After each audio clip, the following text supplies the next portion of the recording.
Jack. Jack.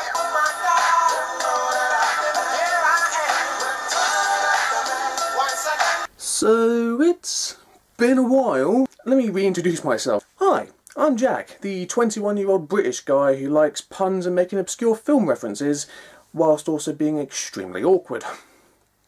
That's basically it. So, as much changed in the time since I last did a proper video, not including the ice bucket challenge thing, which was the last one I did. Yeah, there's been some changes, quite a few, so I suppose, in the spirit of trying to make videos on this channel again, I should, fill you in on what's gone on in the interim between the last proper video and this one now. Yes. So, I turned 21. That was fun, I guess. Didn't feel much different from being 20, but that's the way it goes, I guess. My old mobile phone died on me, so eventually I got a new iPhone. I say new iPhone, it's the first iPhone I've ever had, so relevance to modern society. Yippee! And with the event of getting said iPhone, I also got some extra social media accounts to make me even more relevant to what's hip and happening amongst my generation and stuff these days. Hip and happening, that's still a thing that people say, right? Right? I got an Instagram account, and I got a Vine account, which was nice. In fact, nice segue to here are the Vines that I've done so far on there, and it will be very short because, all the videos are 6 seconds long, so, it will go by very quickly, and I haven't done that many yet, but I'm working on it. I say that, I'm not really, but eventually I will. Ugh, this is terrible. Just Vines, go! Test, vest, zest, pest, Shane West, rest.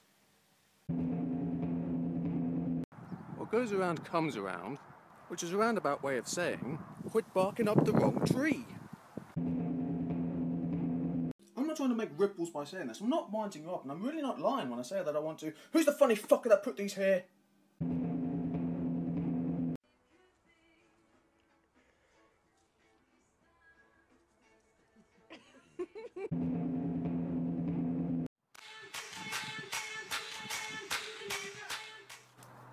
Damn it, I mushed too hard again. Hey look, I found Sam Pepper. Hello, Sam Pepper. Alright, Sam Pepper, let's put you back where you belong. Oh yes, and all that happened, the Sam Pepper V1I, the YouTuber boost thing continuing in the community, which is great.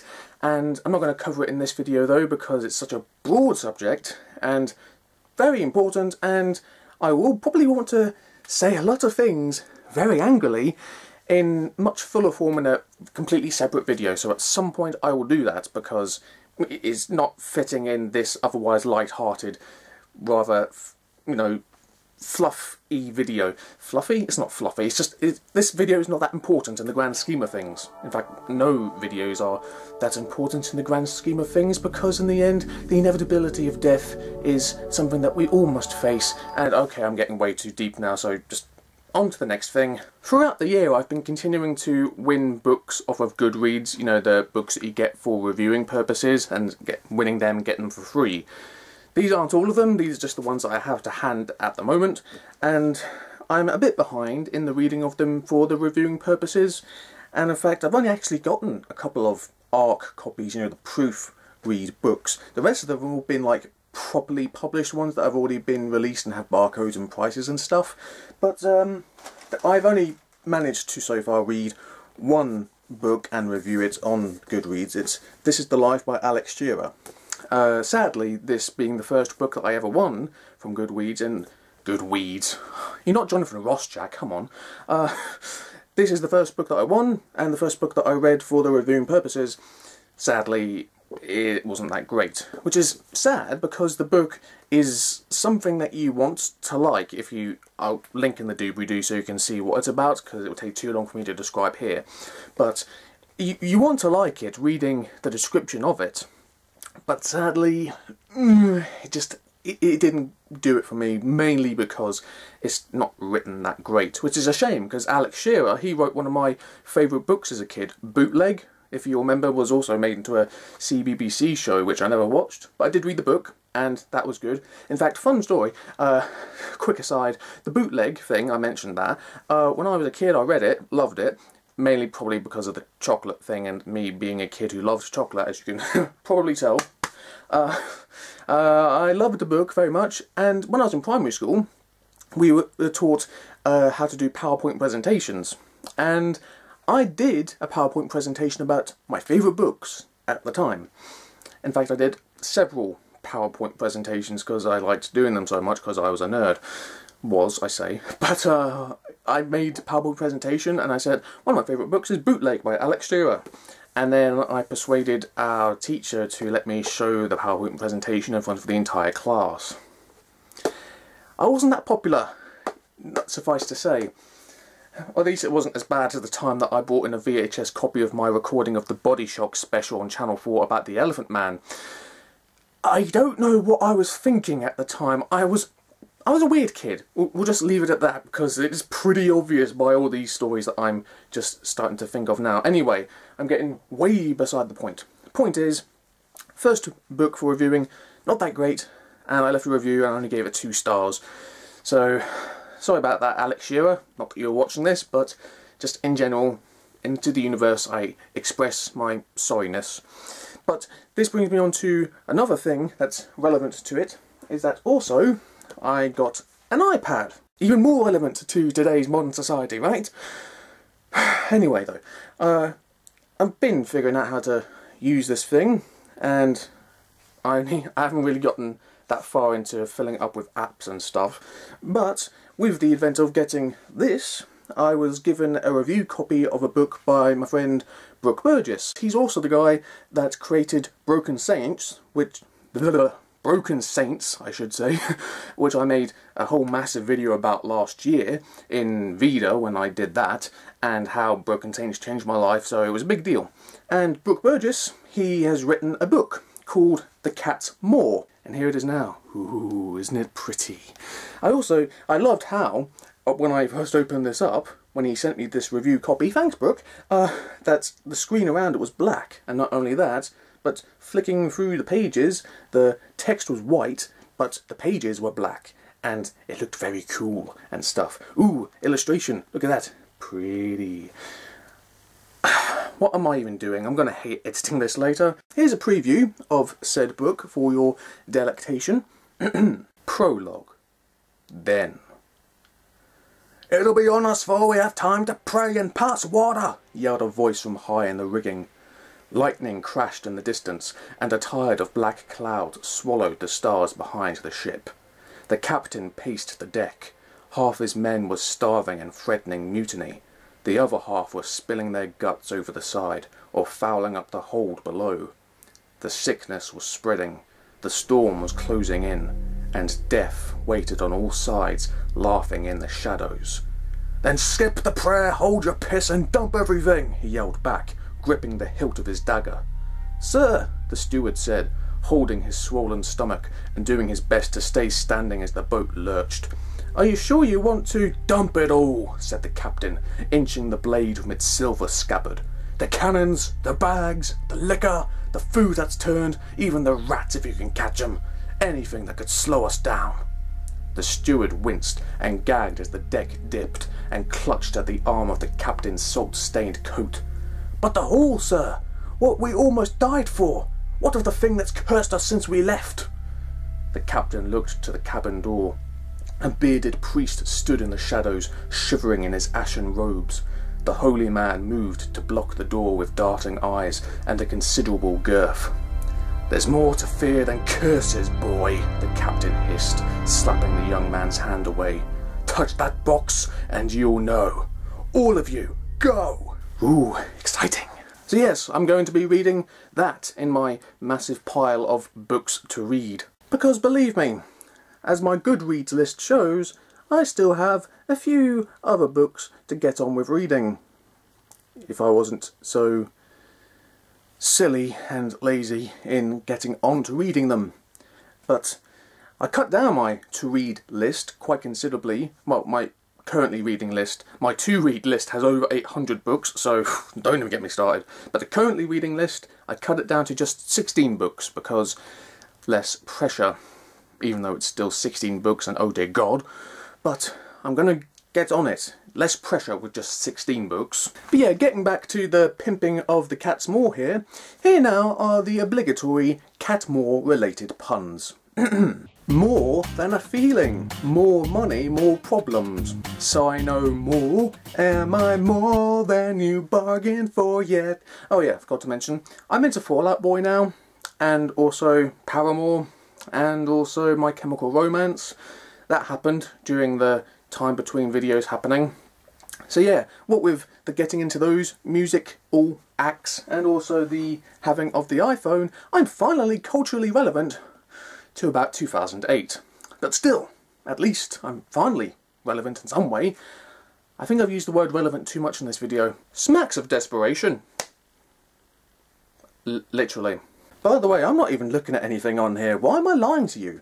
The point is that my iTunes library won't load in the home sharing thing. No, that's not the point. The point is that I could think of more song-related puns to do with the cats more, but then we'd be here all day and it would get very annoying very quickly, which is something that I can do easily, but I shall refrain from doing. And on a related note with the cat's maw, just because the word cat is in it, we have to go a bit downbeat now and get a bit serious because another thing that happened during the time between videos is that my cat, Brittany, she passed away in August.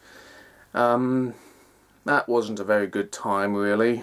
It was bad. I mean, I cried a lot. I mean, I thought that the most I'd ever cried in recent years was having seen the Scrubs Season 8 finale, or the 6 Feet Under finale, or the Snowman and the Snow Dog, those kind of things. But no, the most crying I've done in recent years is on the day she died. Understandably, because, you know, death will do that to you. It wasn't a good day. It was raining on the day, and it was a Thursday, and very early in the morning we got a knock on the door, and I went to see who it was, but the person who knocked was gone, and so didn't think anything more of it. And then about an hour later another knock came from someone else and opened the door, and it was the carer of the guy who lives next door to us, and he asked us, is that your cat? And he pointed down at the bottom of our drive, and there was our cat, Brittany, black and white, lying on her side looking as if she was sleeping. But then he said, she's dead.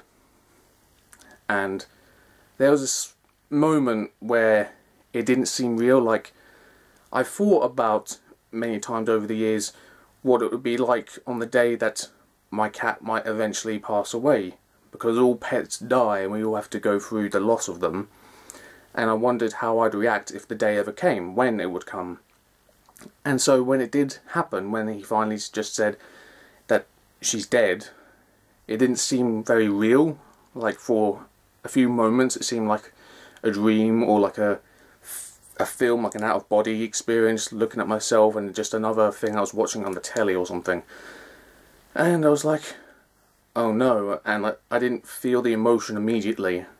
And then when I closed the door and I sat down and told my mum, and she was already crying, and I told her what had happened.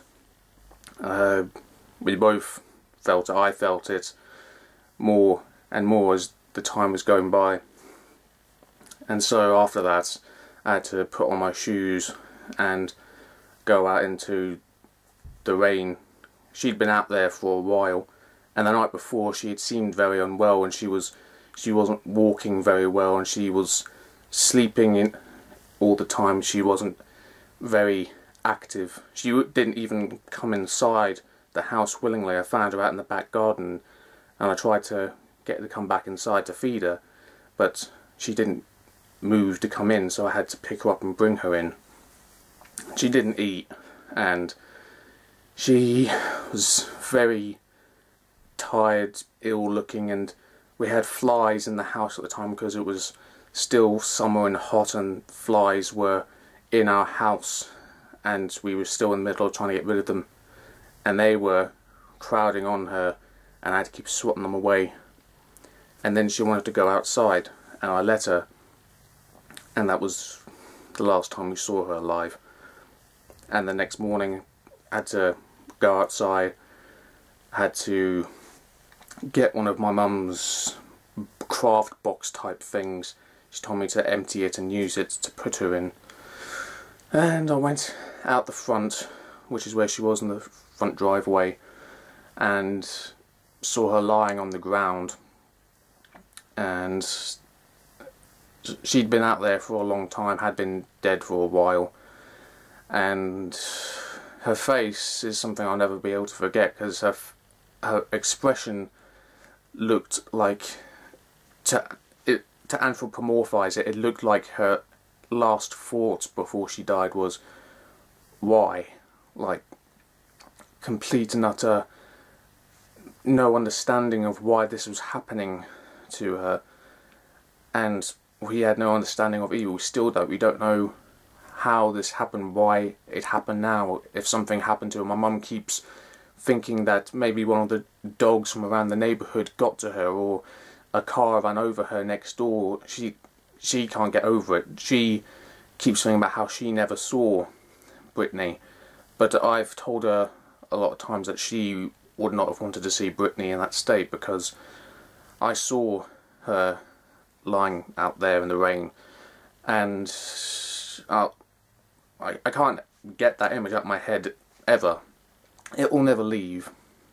And so the neighbour who told us, the second one, and he brought her into our driveway with a recycling bag. He'd picked her up and carried her over because she was actually down at the bottom of next door's driveway, and he was talking to me as I was looking down at her, about to put her in the box. And we got an old t-shirt. I got an old t-shirt that I used to wear years ago. It was black and white checkered, and it fit her because she was black and white, and I wrapped her in it. She was all stiff, and I had to fold her into the box and wrap the t-shirt around her. And the neighbour was talking to me about it and how he would never want to have his pets die. He was a dog person, I think he said. And then another neighbour behind us walked out, and it was bad having to talk to people and trying to maintain some sort of composure. It was difficult. And I brought her inside and wrapped her in a rubbish bag, I think, and we had to figure out what to do with her. And cutting the story short a bit, we couldn't bury her in the back garden because where we live they don't allow it, because we rent the house, and so we're not allowed to bury her. And it took loads and loads of phone calls to try and find someone who dealt with that sort of thing, and eventually found a vet who is in Pontyclean, which is a few miles down from us, and they would be able to take her away and cremate her, and they would do it for quite an expensive price, for like nearly £150. And my mum was floored by the price of it, but she didn't want them to just cremate her and we wouldn't have anything to get back from it. She wanted to be able to bring Brittany's ashes home, and so she agreed to the price through all the crying.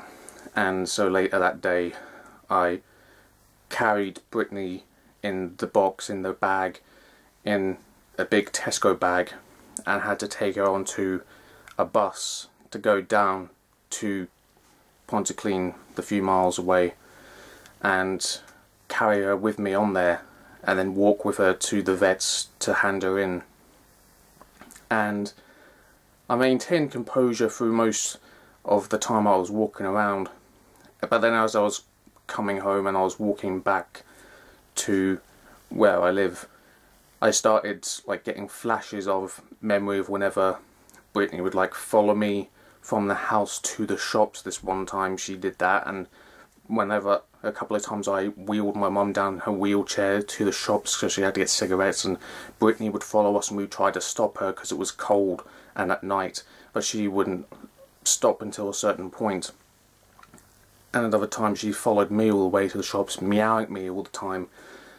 And I also remember her coming up as I was walking up to the house, and she would like run up to me meowing. She'd roll around on the ground, and it just it was, I was trying not to cry in public even though no one was around to see me do so, but I didn't want to do it outside. I wanted to hold it in until I could get inside home. And I tried making a video on the day itself to post on here to talk about it, because it just seemed like a big thing in my life to happen, and I wanted to mention it. Just I don't know what my thinking of it was really, and I shot it on my iPhone because it was the easiest thing to hand, and I was going to upload it, but then when I looked at it on my Windows Movie Maker thing, I'd had my hand covering the microphone so you couldn't really hear what I was saying, so there was no point uploading it, and I didn't want to shoot it again because it was still very raw, and just so it was bad. And about a week later or so I went down again to pick up her ashes, and they were in a little urn, and there's this little gold chain around with a little gold thing with her name written on it. It's very bling bling, very Mr. T. And she's in that now, and it's been a few months since that's happened. And for my mum's birthday, which was just a little while ago, I went into Cardiff because I had to shoot some footage for HitRECord, and also I went to see a couple of films at the cinema. I saw Gone Girl and The Babadook, and we're going to be talking about The Babadook in another video, just FYI while I'm saying all this. And while I was in Cardiff, I got my mum a birthday present, and it was in the Disney store, and I got her this little stuffed toy of one of the cats from the Aristocats, and I got it because it was, you know, it looked a bit like Brittany. It had a sort of black and white fur basically, and she liked it. She liked the little bow that was on the back and made her cry because it made her remember Brittany. And so yeah, that was a thing that's happened, and I'm glad I didn't cry making this video, because, well, watching this back in the edit later won't be that grand, will it?